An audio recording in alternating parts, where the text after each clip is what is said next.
with us then. Nooresh Merani, are any of you managing to, have you got tickets? Are you going to be glued to your TV screens for today's match?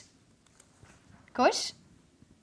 Hi, Avan. First up, good morning, and thank you for having me on the show. Well, I mean, even if I did, I don't know if I could take the heat right now.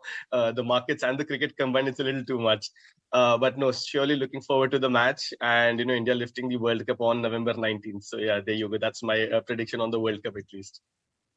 Enough. So I guess you'll just be glued to your TV screens, maybe a chill beer in hand in the AC because that's what you want. So Naresh, I don't know if there's cricket for you, but at least for the markets, there wasn't much action yesterday. We didn't even defend 19K.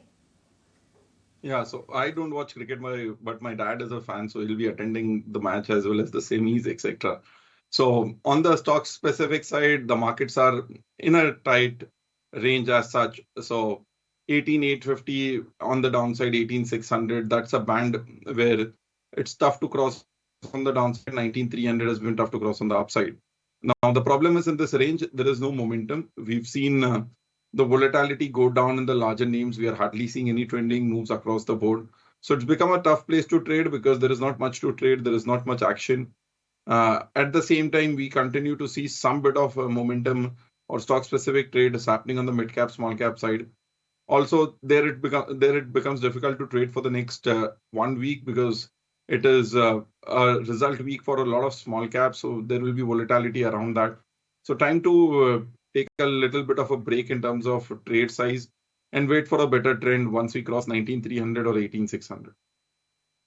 Let's find out then what's on Kush's radar when it comes to levels on the frontline indices. And we've been talking about this very tight range for the markets. What do you think that's indicative of, Kush?